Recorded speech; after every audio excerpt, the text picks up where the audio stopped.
Olá, tudo bem? Doutor do Eterno por aqui. Hoje estamos aqui na Igreja Metodista, aqui no bairro da Liberdade, onde teremos uma resenha muito abençoada com a pastora Ana Carolina. Então, se liga, porque o papo aqui é reto.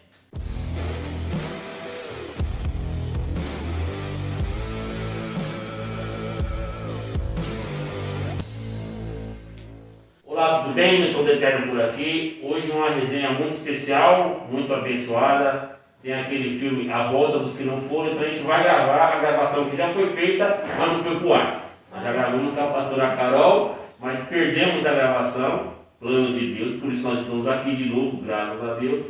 Então, pastora Carol, prazer, muito obrigado por mais uma vez você ter espaço aqui pra gente. Claro. Se apresenta pra gente aí. Oi, gente, eu sou a pastora Carol, eu sou pastora da Igreja Metodista, tenho 13 anos de ministério e estou aqui há 7 anos na Igreja Catedral Metodista de São Paulo, que fica aqui no bairro da Liberdade. Sou casada, tenho 2 filhos pequenos, estudei um pouco, a gente está aí na pista aí trabalhando. Aqui é a Central Metodista. Sim. Há quantos anos essa igreja está aqui na Liberdade? Esse ano, a igreja faz 137 anos. Meu Deus do céu.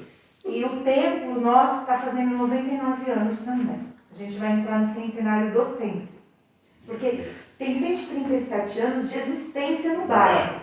Mas a elevação à catedral e o novo templo vai fazer 99 anos esse ano. Está fazendo esse mês. Praticamente a igreja centenária, né? É uma igreja nova, né, Nilton? Porque a igreja metodista está aqui no Brasil quase há 300 anos, né?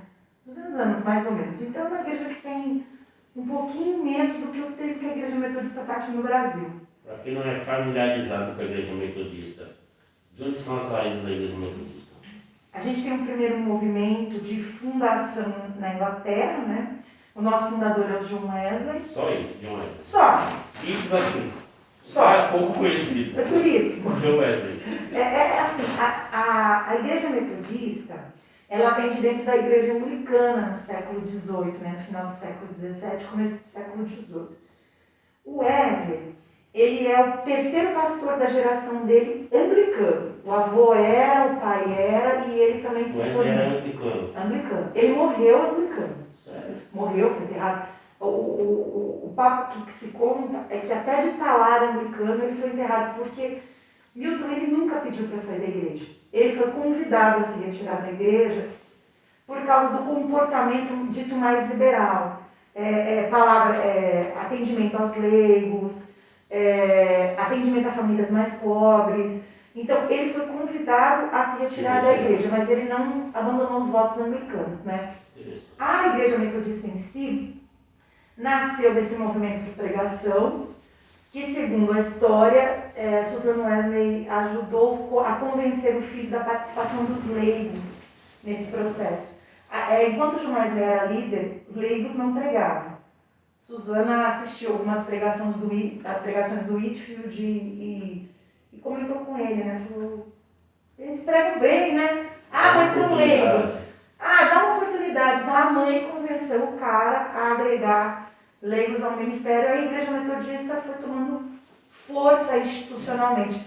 Ganhou mais força ainda nas missões da Inglaterra para a Geórgia, dos Estados Unidos, né? Então essas missões, a vinda para os Estados Unidos. Nos Estados Unidos a igreja tomou um corpo institucional muito mais delineado, e aí veio parar no Brasil. A gente tem um movimento aí de 350 anos, mais ou menos. A metodista tem uma sede mundial, não? Assim, não, porque nós somos separados da Associação Americana. A Igreja Metodista no Brasil teve autonomia em 1932, mais ou menos no começo do século XX, né? Nisso, a Igreja Metodista do Brasil ficou autônoma. Então, nós não temos uma sede, nós temos uma sede nacional. A sede nacional fica aqui na Rua Piaçanguaba, atrás do metrô São Judas. Nós temos uma sede nacional e sedes regionais. Então, qual é a sede regional do Distrito de São Paulo, da terceira região eclesiástica? A gente chama assim, tá? Se você quiser saber mais sobre isso, vai lá no meu Instagram. Isso aí. Vai lá no meu Instagram, pastora Ana Carolina, tem lá o Metodistês, que é um dicionário dos termos metodistas. Você vai aprender bastante com os termos que a gente está usando aqui. A sede da terceira região, que é a região de São Paulo, interior de São Paulo, na Inácia Uchoa, aqui perto na Vila Mariana. Mas cada região tem sua sede. Né? Uma coisa interessante, assim, da questão dos leigos pregar, porque hoje as pessoas talvez não saibam a importância que a igreja, em si, principalmente a protestante, teve nas pessoas começarem a ler, a alfabetização chegar nas pessoas. Sim. Né? E a igreja tem um papel fundamental na história, né? Isso parece que ficou um pouco esquecido. Hoje as pessoas olham a igreja com certa desconfiança, mas esquecem que o tanto de coisas boas que a igreja já fez. Né? Historicamente, cara, a igreja metodista tem esse peso, né? Quer dizer, você começa com as histórias da família de Wesley, né? A Suzana ensinando os próprios filhos a lerem e escrever com a Bíblia. Mulher de Deus, a história dela é fantástica. Eu tenho medo de falar mais da Suzana do que do Wesley. Eu fiquei chocado. Não, você quer ler a biografia. Você lê o Alexander Duncan, que é um cara mega renomado, foi reitor da Faculdade de Teologia aqui no Brasil há muitos anos, o cara é pioneiro em escrever sobre a história das mulheres no papel do metodismo. Então tem a Suzana, depois tem a Martha Watts, tem outras mulheres, mas a Suzana foi pioneira nisso.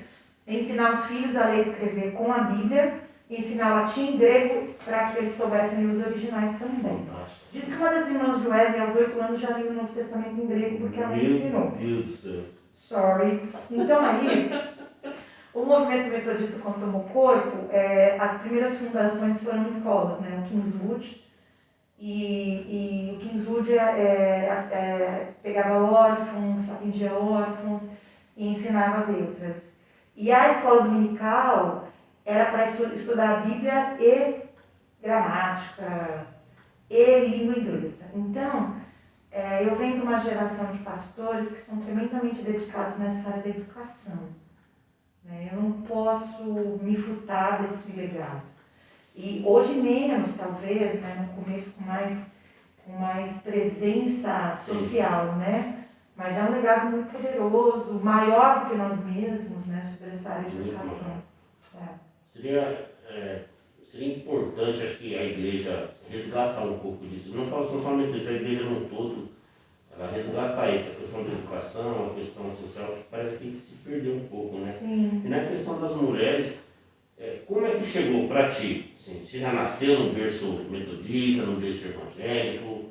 Qual foi o processo na tua vida, Cristo? Olha, é louco. Eu, como uma boa metodista, eu tenho umas 7, 8 histórias de conversão, mais ou menos. Porque o Wesley tem esses relatos no diário, né? Que o crente se converte todos os dias. Todo dia. Então eu estou ainda abaixo da expectativa das conversões diárias de um crente. Mas, cara, é assim. Eu nasci num lar metodista, só que não. Por quê? Vou explicar. O meu pai era metodista de tradição. Certo. Meus avós eram. O meu avô, ele era capataz numa fazenda de cana aqui no interior de São Paulo, que é a antiga Furnas. Antiga Furnas, que era em Ourinhos, né? Essa fazenda de cana foi visitada por missionários metodistas e lá eles abriram uma congregação. Meu avô e a família do meu avô, todos se converteram a essa fé metodista. Eles vieram para São Paulo, para o centro de São Paulo, para tentar a vida, no período de imigração do interior, né? E aqui se organizaram para frequentar a igreja metodista de Guarulhos, onde eles encontraram esse espaço de acolhimento.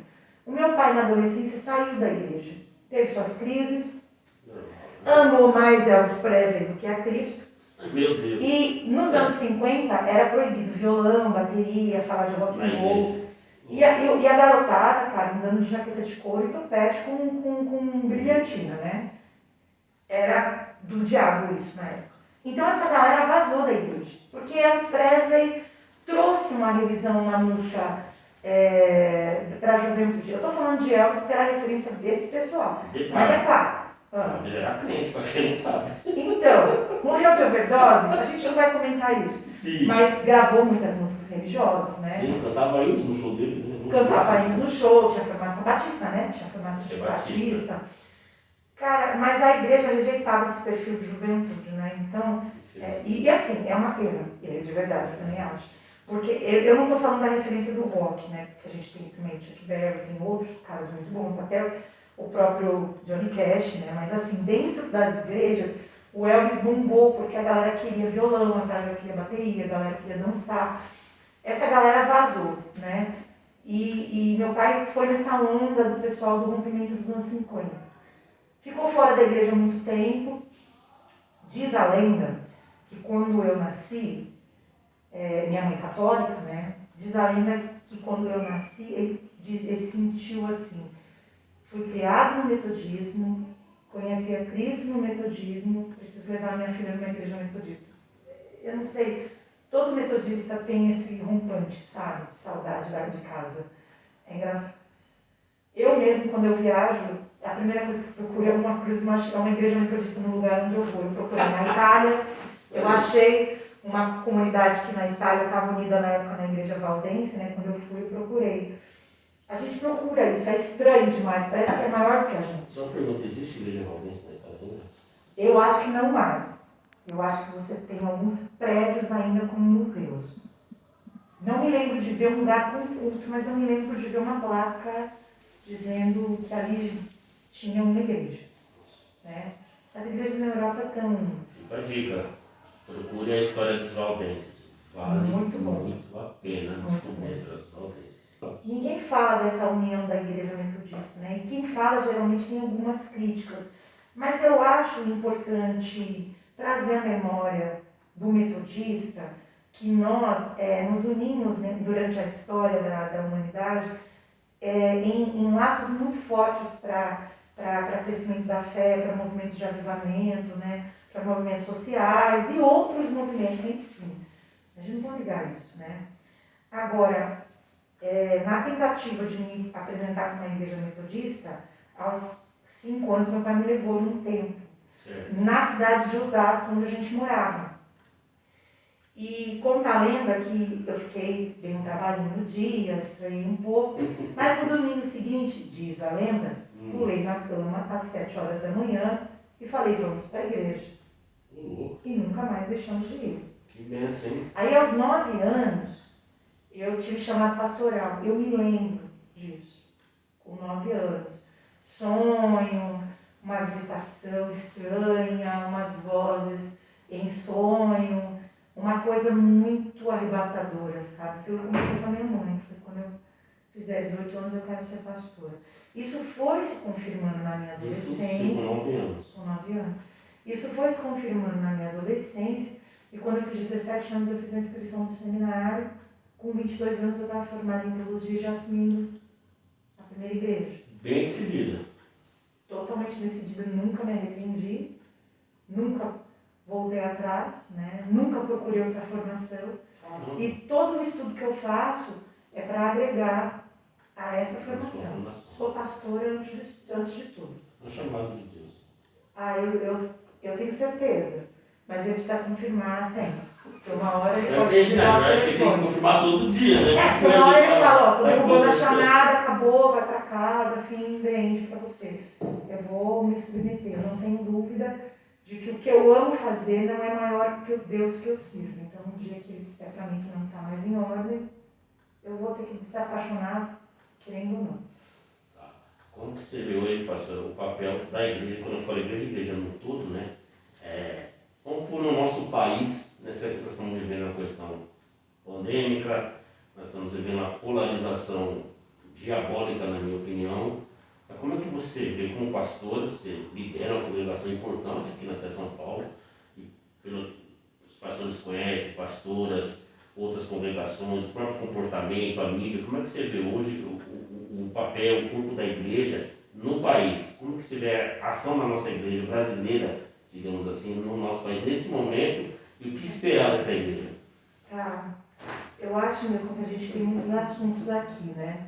Eu vou tentar me posicionar com você diante desses muitos assuntos, né? Por exemplo, eu tenho visto igrejas entenderem o momento e serem tremendamente proativas em fazer o bem para as pessoas. Sim. Movimentos de alimentação, cesta básica, apoio, banho,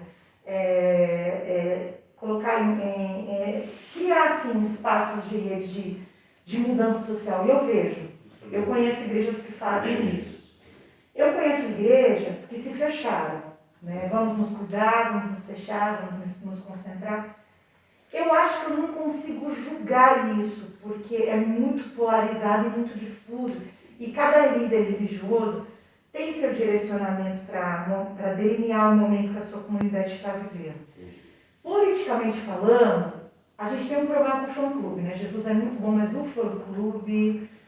Então, assim, Isso é terrível. eu acho que eu vejo muitos crentes amando mais políticos do que a palavra. Mas isso em rede social, tá? Não vejo brigar no culto. Eu vejo brigar na rede social. Né? Eu vejo crente tripudiar a morte das pessoas. Eu vejo crente se alegrar com doenças, né? Ah, bem feito aí, falou isso, agora está doente, bem feito. Eu vejo isso. Mas eu também vejo muita gente honesta e muita gente sincera querendo ajudar. Então, o que eu acho? Eu acho que as pessoas estão com medo. Eu acho que as pessoas estão com um senso de justiça exacerbado, contaminado, por uma bandeira própria, né? Eu acho que Jesus não precisa ser defendido, nunca precisou, mas precisa ser testemunhado, né? Agora, assim, o que eu acho, mas você vai me chamar, você vai falar assim pra mim, nossa, que trouxa, mas eu tenho muita esperança, de verdade. Mas então eu também sou trouxa. Você não também. Eu também te acho. Nós temos que ter Eu tenho muita esperança. Eu tenho muita esperança porque eu conheço muita gente boa. É o que eu falo. Né? Por mais que o mal tá aí, mas o bem é maior. Sempre. Eu conheço gente boa. Eu conheço gente que está amando mais do que amava antes. Eu conheço gente que está pregando paciência, pregando amor ao próximo de um jeito muito pragmático. Eu me espelho nessas pessoas, né? Tem um bispo, eu vou falar do bispo Paulo Lopes, mas eu sou meio suspeita, porque eu sou muito fã dele, do trabalho dele, né? Eu aprendi com o bispo Paulo Lopes umas coisas nessa pandemia, né? Eu estava conversando com ele numa live, ele falou para mim assim, eu sou um bispo aposentado, mas eu não estou parado. Eu falei, imagina, bispo, deve ter um monte de tempo para você pregar, um monte de gente para você atender. Ele falou, não, eu abri uma célula de discipulado com pessoas com mais de 70 anos e todos nós, nos primeiros meses do discipulado, nós começamos a mexer com a internet, porque a gente aprendeu a usar a internet.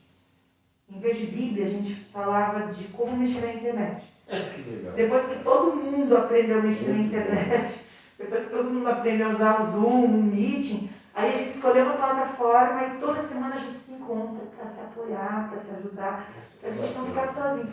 Isso me emociona, sabe? Eu quero ser essa pessoa que na hora desse tipo de situação faz algo diferente em prol dos outros e também pela minha saúde emocional e espiritual. Eu tenho muita esperança nisso, nesses exemplos que eu escuto. Eu vejo situações extremamente questionáveis, violências, eu vejo tudo isso e sei que isso faz parte também da humanidade. E que em momentos de crise as coisas ficam mais acirradas mesmo. Verdade. Né? E pelo poder que a religião tem hoje, ela acaba estando em evidência, né? Fazer duas perguntas pragmáticas aqui. Jesus está às portas? Sempre esteve. Está batendo já faz um tempo. Está batendo já faz um tempo. Eu acho que a gente não está pronto, a gente precisa dar uma corrida, uma acelerada nesse, né? A noiva não está pronta. Então tá bom. Se a noiva não está pronta. Jesus está às portas. Sim. E por que não se abre essa porta? Bom, se a gente pegar o Apocalipse, ele diz que ele está à porta e bate. Alguém tem que abrir. Quem é que vai abrir? Eu não sei. Quem é para puxar a maçaneta? Eu não sei. O que ele vai encontrar? Também não sei. Eu acho que algumas gerações anteriores, as nossas, confiavam em alguns homens de referência para fazer isso. Billy Graham, né? Uns avivalistas que abririam essa porta para a chegada do Senhor, que pregaram a volta do Senhor efusivamente. Hoje a gente não tem mais esse tipo de referência. Você prega um discurso pastoral? Né? Você prega pouco isso? Prega pouco. A gente tem muita gente pregando mensagem de bem-estar social, bem-estar emocional. Tem que pregar também. Mas eu acho que tinha que trazer esses temas. Você acha que tem que estar no púlpito, pastor? Eu não sei se é do Wesley. Não é do Wesley. Se for do Wesley, você vai saber. Se é do Wesley ou se é do Spurgeon, o negócio do Spurgeon, tem uma frase que ele diz assim que disse assim, eu não tenho o direito, se é de Whitefield, eu não lembro, eu não tenho o direito de ir no púlpito falar nada que seja a palavra de Deus, a Bíblia, o Evangelho de Cristo. Nada que não seja. Tudo que for emocional, eu crio uma ferramenta, vamos falar assim, no púlpito vou falar a palavra, o Evangelho, Cristo revelado, e o que for fora a palavra, eu vou ter um espaço para ter. Você acha que é um pouco disso, talvez? Hoje o púlpito está muito, não só fala de Evangelho no púlpito, eu acho que quando você tem que falar de pessoas depressivas na igreja, pessoas que se suicidam, pessoas doentes, mulheres violentadas, mulheres espancadas, às vezes até por lideranças, né?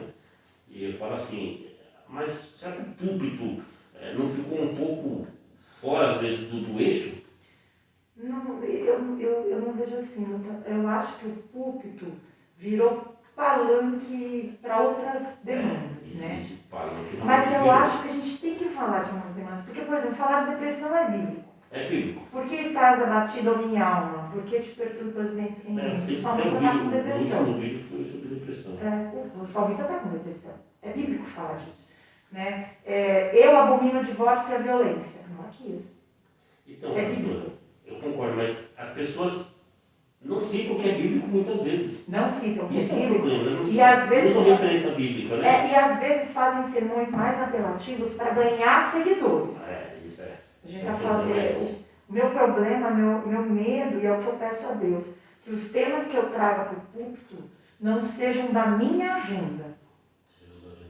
Porque aí a minha agenda é o quê? A minha agenda é que eu quero agradar, a minha agenda é que eu quero causar, a minha agenda é que eu quero provocar, a minha agenda é mandar recado, a minha agenda é ser aceita, é ser querida. As pessoas têm uma boa impressão. Né? As pessoas terem uma boa impressão. Essa é a minha agenda. A minha agenda, ela é ruim para o Evangelho. Se eu for trazer uma problemática, um assunto para se pensar, por exemplo, se eu for falar sobre aborto, se eu for falar sobre relacionamento, sobre sexo, sobre qualquer situação polêmica, eu não posso trazer o que eu acho. E como que eu vou dividir esse tema sobre o que eu acho que a palavra acha? É difícil. Mas talvez aí a formação pastoral é fundamental. Claro, porque aí eu vou... Nós temos pastores mal formados. Sim, horrivelmente formados. E fizeram faculdade de teologia na Metodista como eu, que não. Ela é fantástica, não se não sabe para ninguém. Não, você tem gente que faz cursos ótimos de teologia e são verdadeiros bolsários. Verdade. Né? Você tem pessoas que não fazem cursos tão bons assim e tem um destaque e conseguem se aventurar. A formação não dita o seu conhecimento. É o que você faz com ela. Essa frase eu vou postar, vou pegar emprestada, tá? A formação não dita o seu conhecimento. É o que você faz com ela, né? Que diz quem você é e como você operacionaliza isso. Quando eu vou para o altar trazer temas polêmicos, eu tenho que saber a orientação da minha igreja, a orientação legal da minha igreja, eu tenho que trazer algumas perguntas que podem ser minhas e tenho que comparar isso com a palavra de Deus.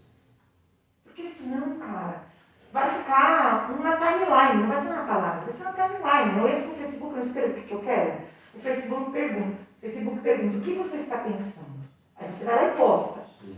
Eu vejo algumas coisas que as pessoas estão pensando que eu não postaria. Era melhor só pensar. Às vezes é melhor só pensar. Deveria ter um link no Facebook assim, proibido dividir. Né?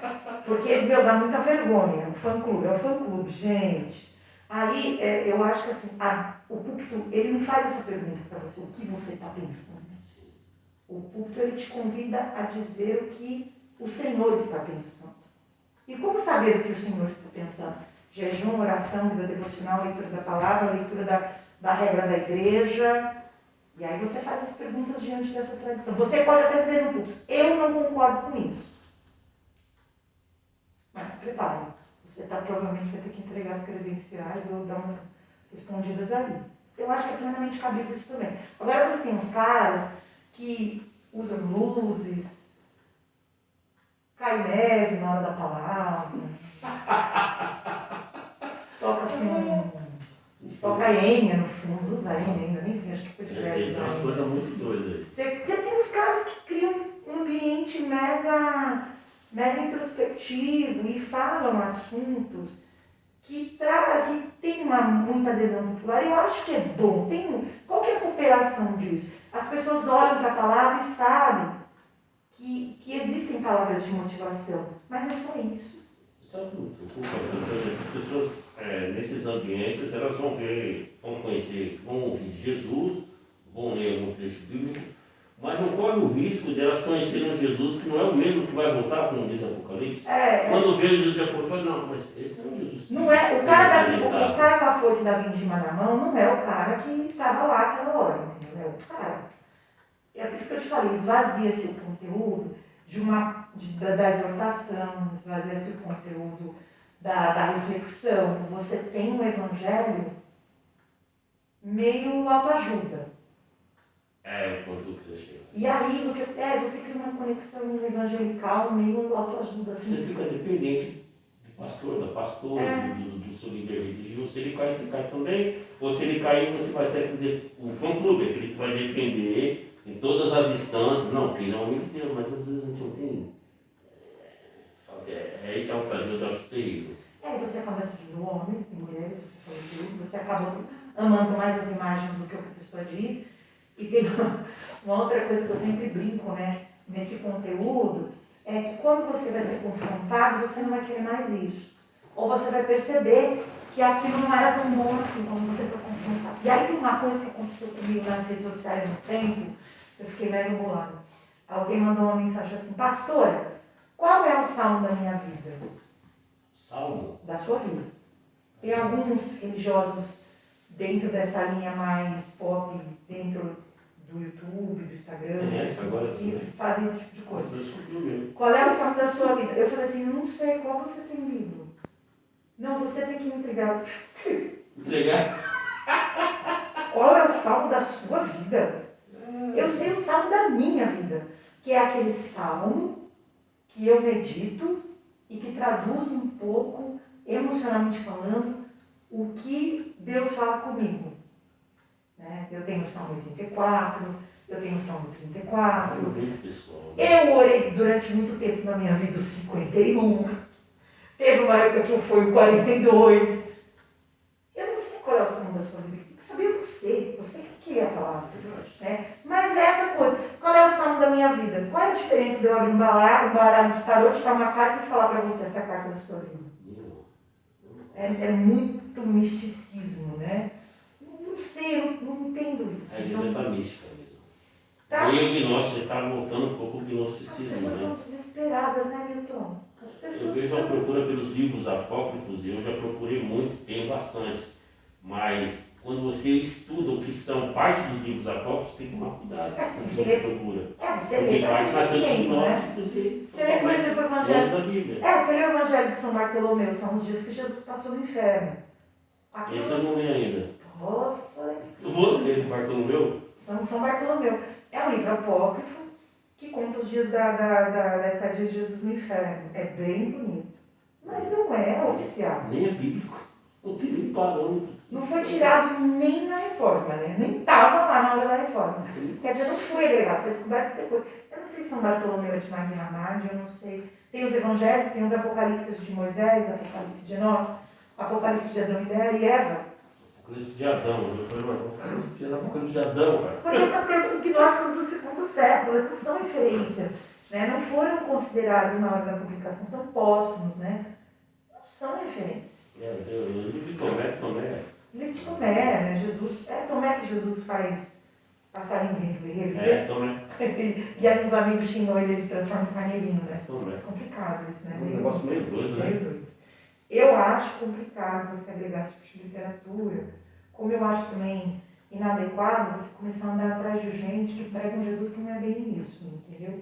Que prega uma coisa muito emocional demais, muito místico demais. É o além do milagre, né? Você vê um Salvador que só faz milagre e serve à sua necessidade. Eu ouvi uma pastora, uns tempos atrás, ele até passou ali, que a gente ficou tão chocado com o número de pessoas que seguem, que acompanham.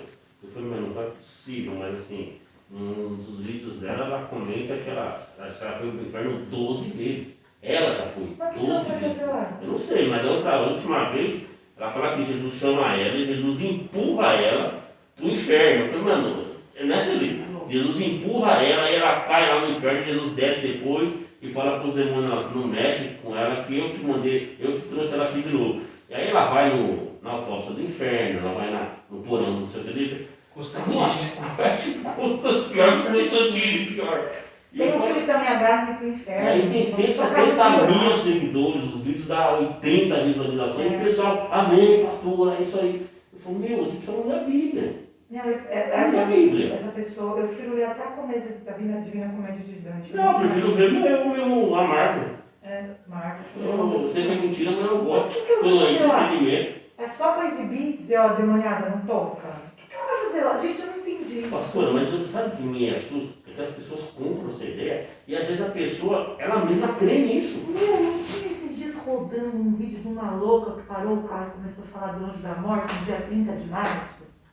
Eu não vi esse vídeo. Esse vídeo viralizou, a doida me bateu. Parei o carro aqui! Sabe? Só falta tocar tudo assim.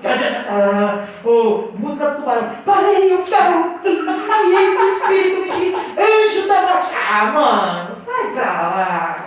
Ah, você tá louco! Passar o sangue na porta. Vai tomar remédio, gente, psiquiatra. Vai tomar remédio. Não é assim. Eu não tenho paz nisso, cara. Sério? Aí o pessoal mandava pra mim e falava, é um anjo da morte, vai passar. Gente, já tá passando, tá morrendo 5 mil pessoas por dia. Isso aí já tá passando, está solto, essa mulher acordou hoje. Esse anjo da morte já tá levando. Ainda tá solto. 2 mil pessoas por dia sendo ceifadas por Covid e não Covid, né? A pessoa fica internada tanto tempo que até sara da Covid. Mas aí as sequelas. O meu tio faleceu assim. E outras pessoas que deixaram de ter espaço nos seus tratamentos por causa da sobrecarga do sistema de saúde. Esse anjo da morte, meu, já está solto há 2 anos.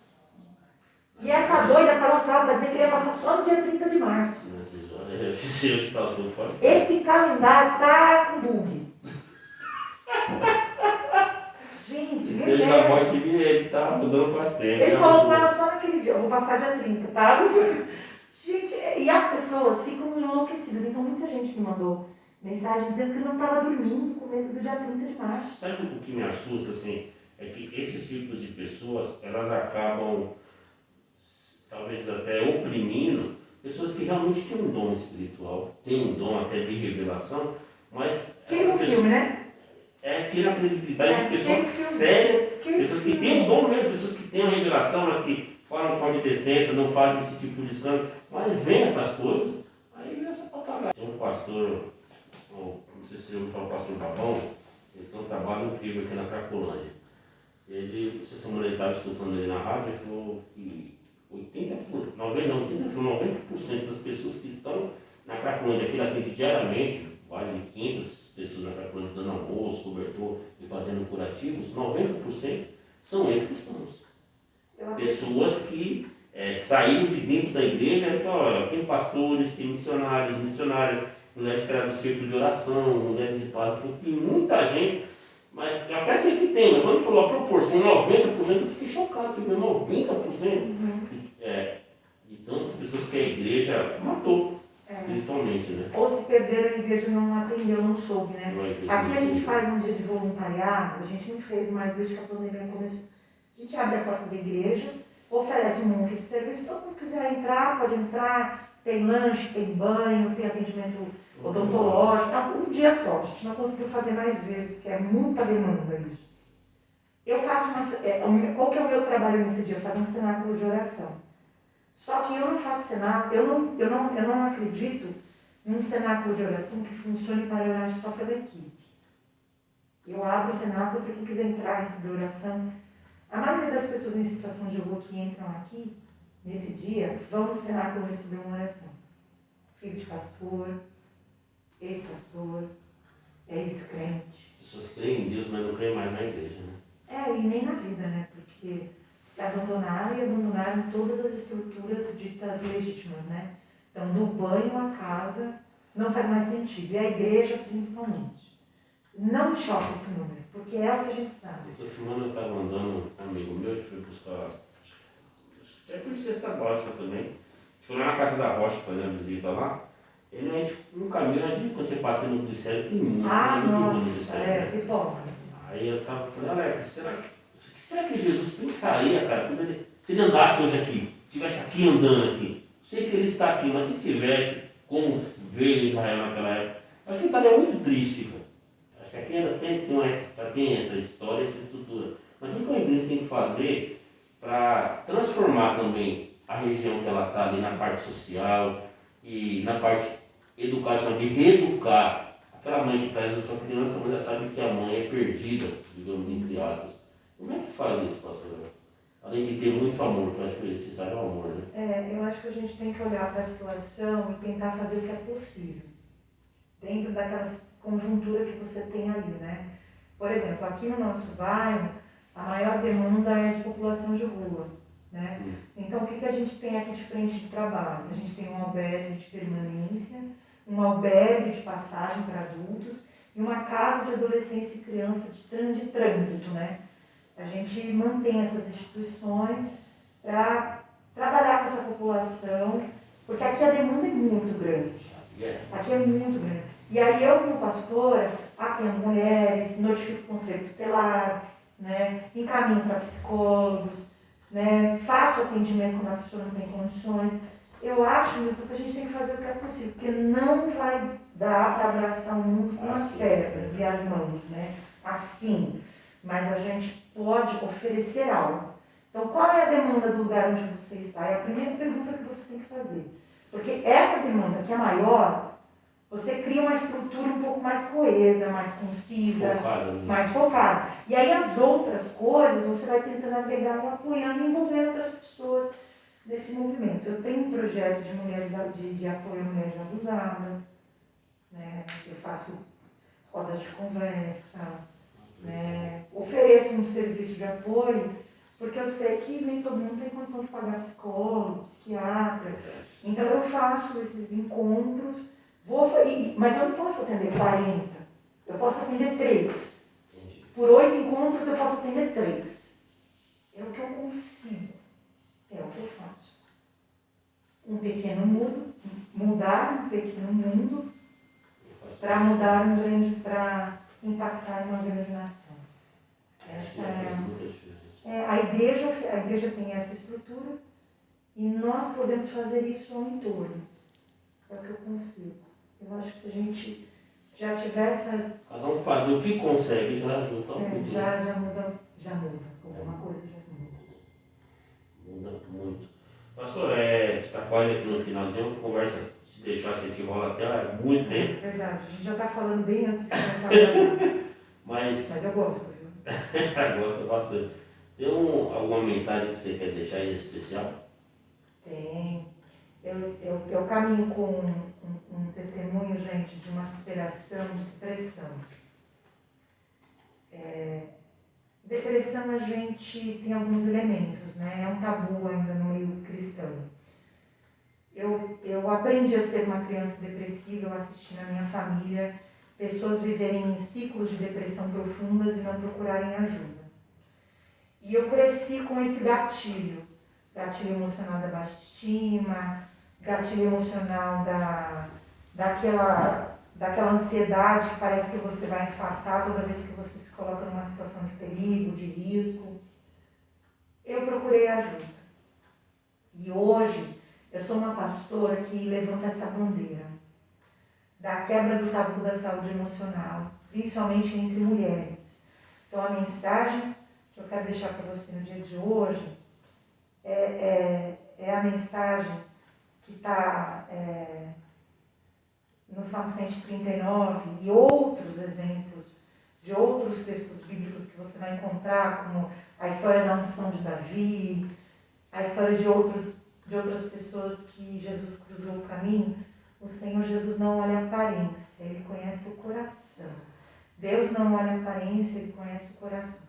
E nós fomos feitos de maneira tremendamente assombrosa no ventre da nossa mãe.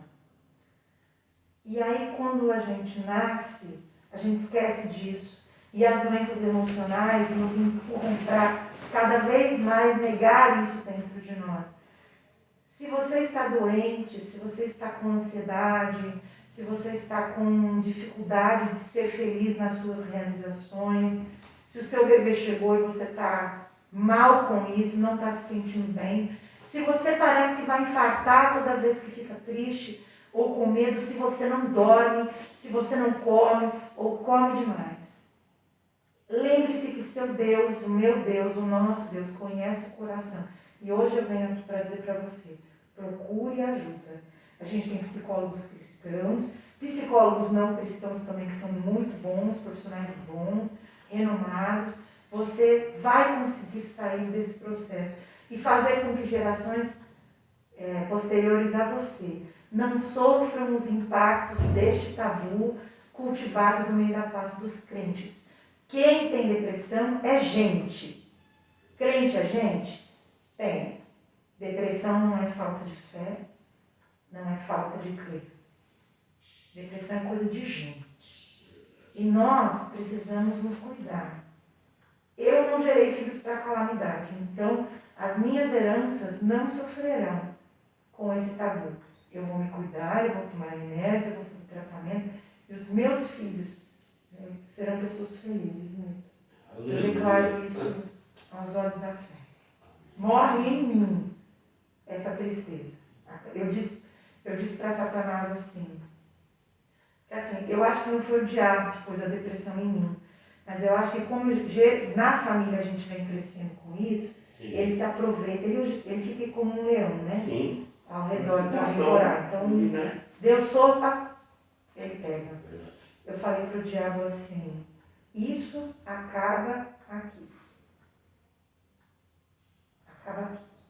Eu vou ficar bem. Eu estou bem há 6 anos, sem crise. E cada vez melhor. Deus falou para mim que eu não vou ser curada disso. Aí, porque eu pedi, né? Eu falei, eu serei curada disso? Aí eu sonhei com o texto do espinho na carne de pau. Um texto que eu gostaria que não estivesse na Bíblia. Seria bem mais fácil ser crente se esse texto não tivesse sido dito. Eu sonhei com esse texto. Então, o que o Espírito me disse em sonho? Você vai ter esse espinho para você não se ensorbebecer, tá certo isso? Você vai ter essa luta. Minha graça te basta.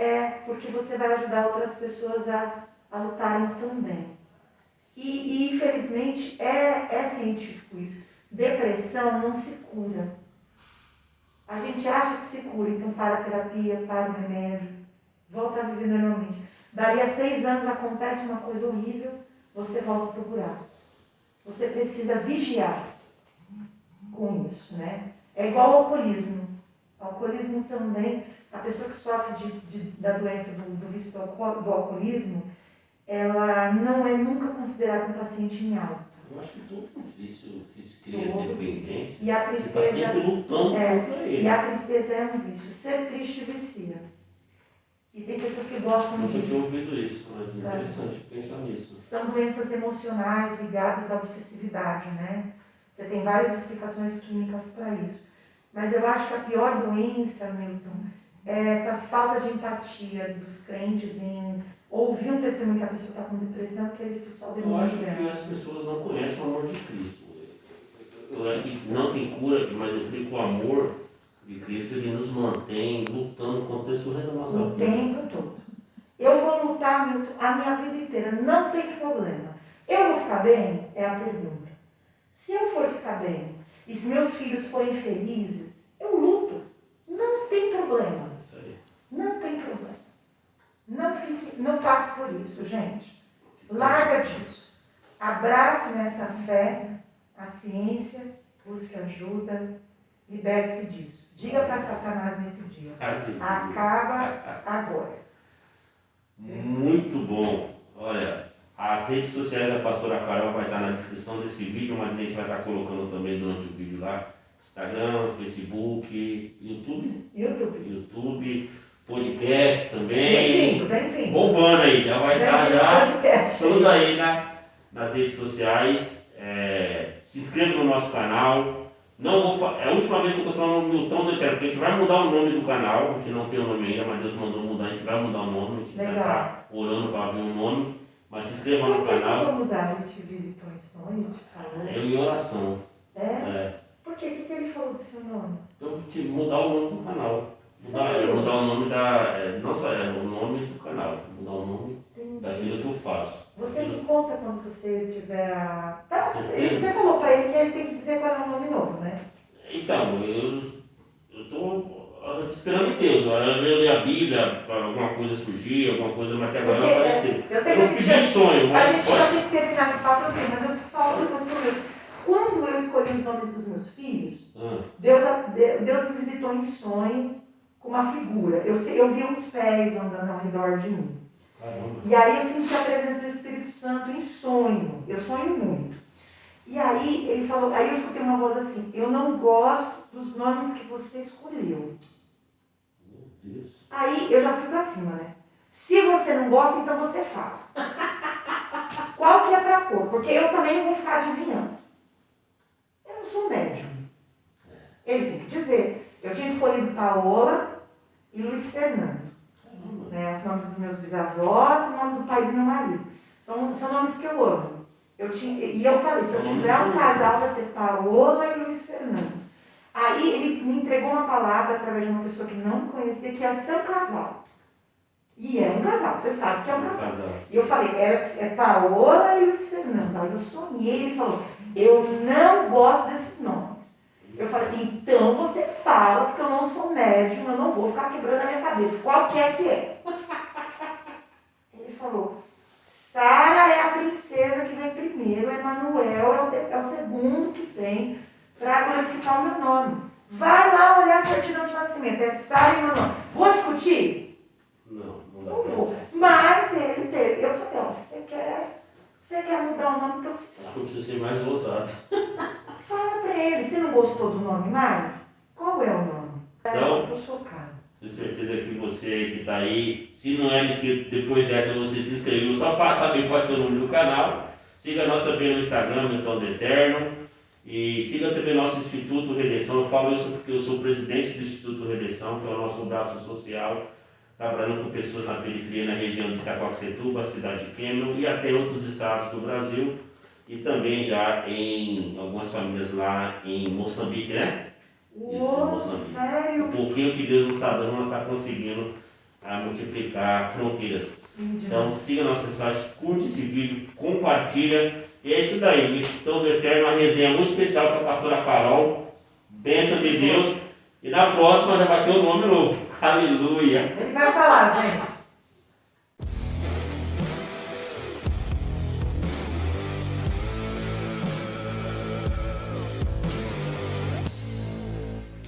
Fala. Pô, ele tem um mundo falando, ele não pode dizer o nome? Se você quiser, né? É lógico. Eu acho, né? Desculpa, eu fiquei. Não, Posso dizer um negócio? Isso é de Deus, isso é de Eita! Aqui a gente não vai pro inferno, mas a gente conversa. Eu tô chocada com isso. Mas a gente tem intimidade com o Pai, isso é importante.